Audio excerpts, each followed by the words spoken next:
During family dinner, my phone lit up with a message that made my blood run cold. Do not react. Walk out. I froze mid-bite, my fork halfway to my mouth. Across the table, my younger sister's phone buzzed at the same time. She looked up, gave me the smallest nod, and mouthed one word, smile. 5 minutes later, the house was surrounded. Before I tell you what happened, make sure you subscribe to the channel and comment where you're watching from. My name is Lena Ward. I'm 26 years old, and Sunday family dinners have always been a tradition in our house. No matter how busy our lives get, my mom insists we come together for one meal where phones are put away, stories are shared, and everyone feels like part of something steady. For me, it has always been a chance to slow down after long weeks of graduate school. That evening felt like every other Sunday. My mom, Evelyn, had cooked her famous roast chicken. My dad, Martin, carved it with his usual pride. And my sister, Haley, made jokes that had everyone laughing. The house smelled of garlic bread and spices. The table was warm and crowded with food. And for a moment, everything felt normal and safe. Haley, at 24, has always been my opposite. She's bold, quick to laugh, and never afraid to say what she thinks. I've always been the more serious one, the one people call responsible. Despite our differences, we've been close. Growing up, she was the one who stood up for me when others pushed too hard, and I was the one who kept her grounded when she went too far. That bond has always mattered. As we passed dishes around, Mom scolded Haley for piling potatoes too high on her plate. Dad teased me about spending too many nights at the library. It was lighthearted, easy, the kind of family noise that makes you feel safe in the world. I remember thinking that maybe I had taken these dinners for granted. I never imagined that within minutes, everything would change. Because when that message appeared on my phone, all that warmth and laughter turned into something else, an invisible danger sitting at the table with us. My heart thudded in my chest, and even as I tried to laugh along with my family, I knew something terrible was about to happen. The message on my phone glowed like a warning light. Do not react. Walk out. For a second, I thought maybe it was a wrong number or some cruel joke, but then Haley's phone buzzed, and when she read hers, her smile faded just enough for me to notice. She glanced up, met my eyes, and gave me the smallest nod. Then she mouthed one word, smile. I forced my lips into something that looked like a smile, though my stomach was twisting. My fork hovered over my plate as if nothing was wrong, but my hands trembled under the table. I could feel the weight of my heartbeat in my throat. The conversation around me carried on like nothing had changed. My mom laughed at one of Haley's jokes. My dad reached for more bread, and I sat there feeling like the entire world had tilted sideways. I wanted to ask 1,000 questions. Who sent this? Why us? What were we in danger of? But I couldn't move, couldn't speak, because the message had been clear. Do not react. Haley leaned back in her chair, still holding her fork, and tilted her head slightly toward me. Under the table, her foot nudged mine. She mouthed again, "It's okay." I didn't believe her, but the calmness in her face helped me keep mine. Then my phone buzzed again. Another message. Don't run. Don't let them know you know. 5 minutes. 5 minutes? My breath caught in my throat. I looked around the room, searching for something out of place. At first, everything looked normal. The kitchen light glowed. The smell of roast chicken lingered, and my dad was pouring himself a second glass of iced tea. But then I noticed the back door. It was slightly ajar, and for the briefest moment, I thought I saw a shadow shift across it. Panic surged through me, but I held it down. I looked at Haley. She had seen it too. I could tell from the way her eyes flicked toward the door before she returned her attention to her plate. She gave me another small nod, as if to say, "Yes, I see it. Just keep going." My mom, always sensitive to moods, narrowed her eyes at me. "Lena, sweetheart, are you okay? You look pale." I scrambled for words. "Yeah, I'm fine, just tired. Long day at school." I forced another smile and shoved a piece of chicken into my mouth to keep from saying anything else. Haley jumped in quickly. "She's just stressing over exams, Mom. Don't worry." She laughed lightly, and the sound, though a little strained, seemed to ease Mom's suspicion. Still, I couldn't shake the feeling of being watched. My skin prickled as if eyes were on us from just outside the windows. The messages weren't random. Someone knew something, and that someone was trying to keep us alive. The table chatter continued, but my ears tuned out my parents' voices. All I could hear was the pounding of my pulse and the faint buzz of my phone when yet another message arrived. I glanced down. "When you hear the knock, go. Stay calm." My heart skipped. A knock? What knock? On the door? On the windows? And go where? Outside? It didn't make sense, but something about the stern, clipped way the words were written made me trust it wasn't a prank. Whoever this was, they were serious. I wanted to grab my mom's hand and tell her we had to leave. I wanted to scream for my dad to call the police. But then I imagined what might happen if I did. If there really was someone outside, waiting for us to panic, then reacting too soon could make everything worse. The warning was clear. Don't let them know you know. Haley's phone buzzed again. She peeked at the screen, her face still frozen in an expression of casual amusement, then lifted her glass of water to her lips. She leaned toward me slightly and whispered, her voice barely a breath, "Trust it." I swallowed hard. Trust what? Trust who? But I nodded anyway because I didn't know what else to do. The minutes crawled by, each one stretching longer than the last. I couldn't focus on the food, the laughter, or the warmth of the room. All I could think about was the danger pressing in on us, silent and invisible. I had never felt so helpless, sitting at a table pretending to eat dinner while every instinct in my body screamed at me to run. Then, faint, but sharp, I heard it. A knock, one at the front door, another at the back, almost at the same time. My mom froze mid-sentence. My dad's hand stopped halfway to the breadbasket. The whole family turned toward the sound. My phone buzzed again. One final message appeared. Now. The sound of that knock echoed through me like a drumbeat, one at the front, one at the back. It wasn't the casual knock of a neighbor stopping by or the playful tap of a relative arriving late. It was sharp, deliberate, and in unison. My fork slipped from my fingers and clattered against the plate. My mom startled at the noise, her eyes darting between me and the door. "Who could that be at this hour?" she whispered. My dad pushed back his chair, ready to stand, but Haley quickly spoke up. "Wait, Dad, just sit for a second." She smiled like she was joking, but her eyes told me something else. She knew. Another buzz on my phone. I risked a glance under the table. The message glowed across the screen. "Stay seated. Do not answer the door." I swallowed hard, my throat dry as sand. I showed the phone to Haley under the table, and she gave the smallest nod. Mom noticed the exchange and frowned. "What's going on with you two?" she asked, suspicion creeping into her voice. Haley laughed softly, waving her hand. "Nothing, Mom.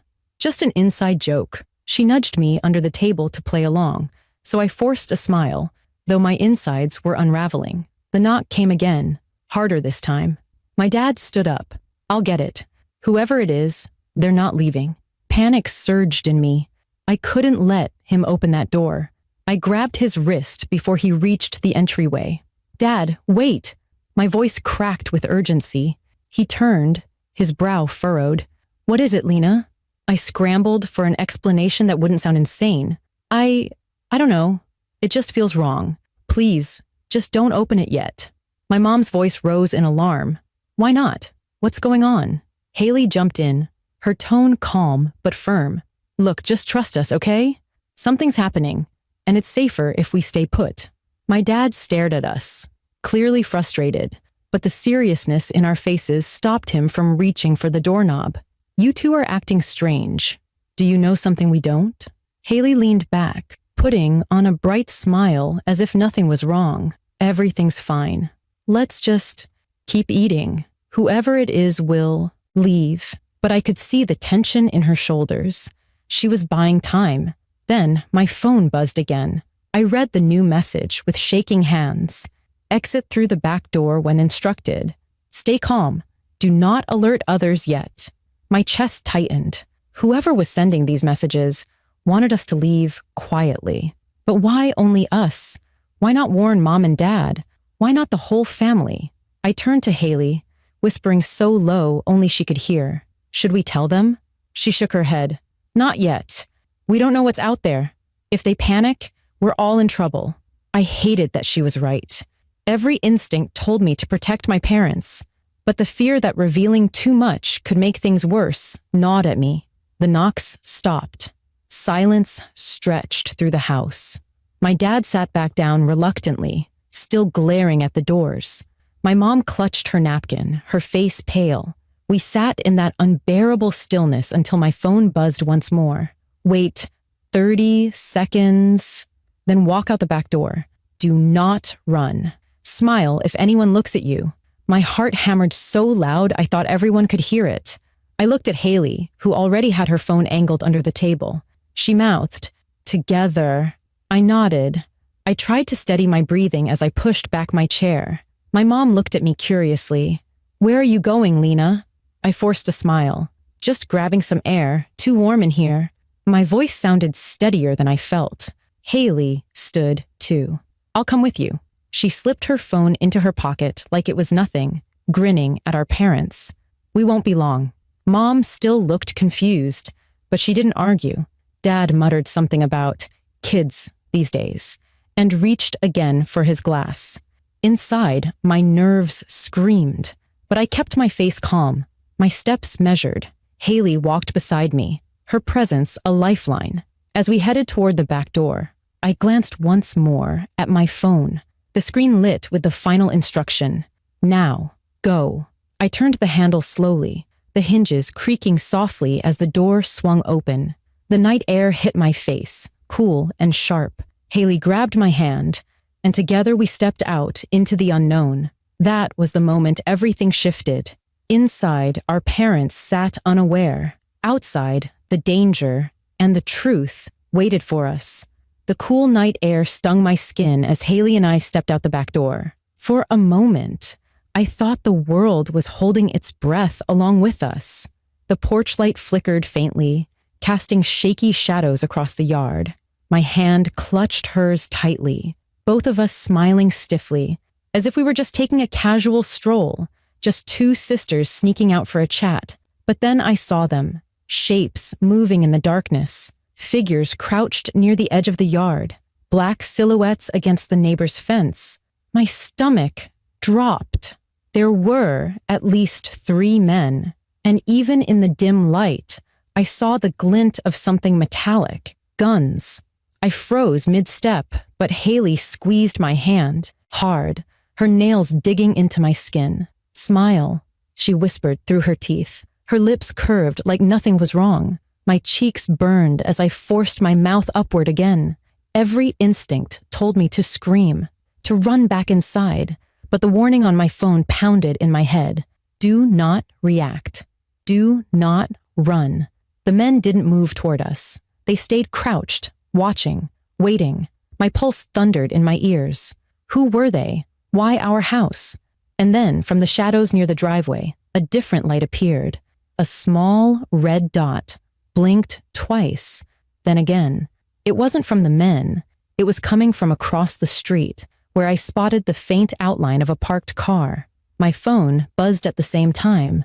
A new message. Stay calm. Law enforcement is surrounding the property. Walk forward, slowly. I felt dizzy with relief and fear colliding inside me. Law enforcement? Were those men in the yard part of it, or the danger? I couldn't tell.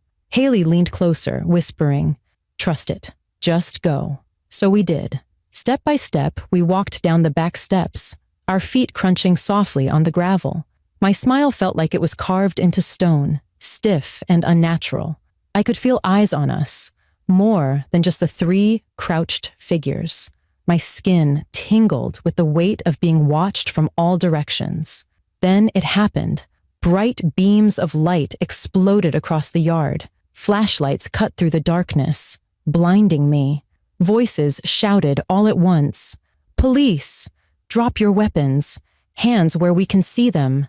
The men near the fence scrambled, their movements jerky and frantic. Two of them tried to dart toward the side gate, but figures in tactical gear surged forward from the shadows, blocking their path. The sharp click of weapons being cocked filled the air, and the men froze, hands lifting reluctantly.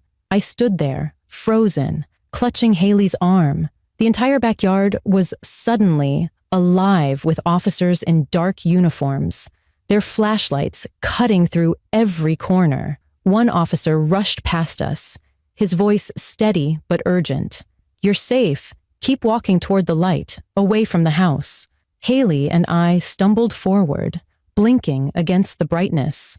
My legs felt weak, as though they could collapse any second. Behind us, the sound of men shouting, officers barking orders, and handcuffs snapping shut filled the air. When we reached the driveway, I finally saw the full scope of it. Police cars lined the street, red and blue lights spinning in the night. Neighbors stood on their porches, watching with wide eyes. Officers swarmed the property, moving with precision, securing every corner of the yard. A female officer approached us quickly. "Are you Lena and Haley Ward?" "Yes," I managed to say, my voice barely working. She nodded.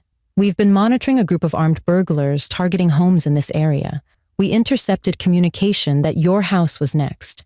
You were in immediate danger tonight." My mouth went dry. "They were going to break in while we were at dinner?" "Yes," she said firmly. "They planned to enter quietly, use the element of surprise.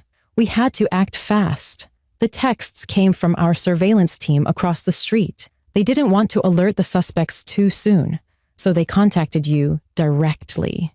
You both did exactly what you needed to do." I staggered, my knees weak. Haley held me upright, her own face pale but determined. "We almost didn't believe it," she admitted, her voice shaking. "But we listened."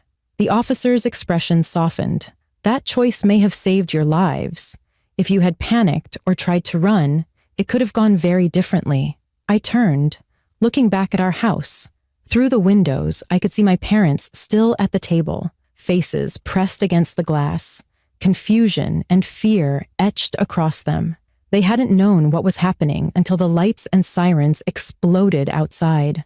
As the burglars were led away in handcuffs, their faces hidden under dark hoods, I felt a strange mix of rage and relief. Rage that they had targeted us, that they had been so close to invading our home. Relief that someone out there had been watching, ready to protect us, even when we didn't know we needed it. Haley squeezed my hand again. "I told you to trust it," she whispered. For the first time since the nightmare started, I let out a shaky laugh, half from nerves, half from gratitude. We were alive. We were safe. And in that moment, the bond between us felt stronger than it ever had before. Even after the burglars were taken away and the flashing lights dimmed, the night didn't feel real. My family stood outside together, wrapped in blankets that the officers had handed us, shivering not just from the cool air, but from the shock of it all. The safety of our home, something we had always taken for granted, had nearly been shattered. My mom clung to me and Haley like she never wanted to let go. Her eyes were wet, her voice shaky. I had no idea. We were sitting there laughing, and all the while they were right outside. She broke into sobs against my shoulder, the weight of her fear finally spilling out. My dad, normally so calm and steady, looked rattled. He shook his head over and over, muttering, "I should have known. I should have noticed something." For the first time, he looked vulnerable in a way that unsettled me. I squeezed his arm. There was no way you could have known. They were quiet, waiting for the right moment. None of us could see it, but someone out there did. Haley nodded. If it wasn't for those texts, if we hadn't listened, she trailed off, her voice breaking, but we all knew what she meant. The officers explained everything again, how the burglars had been stalking homes in the neighborhood for weeks, studying routines, waiting for the perfect opportunity. They had been minutes away from forcing their way in when the police closed in. Our house had been chosen because it looked calm, predictable, and full of people distracted by dinner. The thought made my skin crawl. When the officers finally left, we sat back down at the dinner table, but the food sat untouched. None of us had an appetite. The laughter from earlier felt like it belonged to another life. The house, once warm and safe, now seemed fragile, like a bubble that could burst at any moment. Mom reached across the table, her hands trembling as she took mine. "Lena, Haley, you saved us. If you hadn't trusted those messages, I don't know what would have happened." Haley gave a soft laugh. "We didn't save us, Mom. Someone out there was watching. We just had the sense to listen." Her words stuck with me. For hours afterward, I replayed the night in my head. The buzz of my phone, the icy dread when I read the first message, the way Haley mouthed "smile" while danger pressed in on us. I realized how fragile safety really is, how fast normal life can crack open. Lying awake that night, I kept hearing the officer's words. If you had panicked or tried to run, it could have gone very differently. That thought chilled me. In those moments, every instinct screamed at me to shout, to warn my parents, to fight against the fear. But staying calm, trusting the unseen hand guiding us, had kept us alive. It's strange how trust works. We trusted a stranger behind a screen more than we trusted our own senses. And it was the right call. That night taught me that sometimes survival means surrendering control, following instructions when everything inside you wants to do the opposite. In the days that followed, our family changed. My dad installed cameras and reinforced every door and window. My mom called neighbors to check on them, forging bonds she hadn't before. Haley and I grew closer too. We had always been sisters, but that night made us teammates in survival. She had steadied me when I wanted to fall apart, and I realized I'd never forget that. Even now, months later, I can still feel the phantom buzz of that first text in my hand. It's a reminder of how quickly life can flip, how danger can creep closer than you think, and how one decision, to trust, to stay calm, can change everything. If you take anything from my story, let it be this: the ordinary moments in life are more fragile than they seem. Cherish them, but don't take them for granted. And when life tests you with fear, sometimes the bravest thing you can do is keep your face steady, trust the guidance you're given, and walk forward, even when every nerve in your body screams to run. That night, a family dinner nearly turned into tragedy. Instead, it became a story of survival, trust, and the bond between two sisters who refused to break. Before you go, don't forget to subscribe to my channel for more powerful true stories. And tell me in the comments where you're watching from. I'd love to hear your thoughts.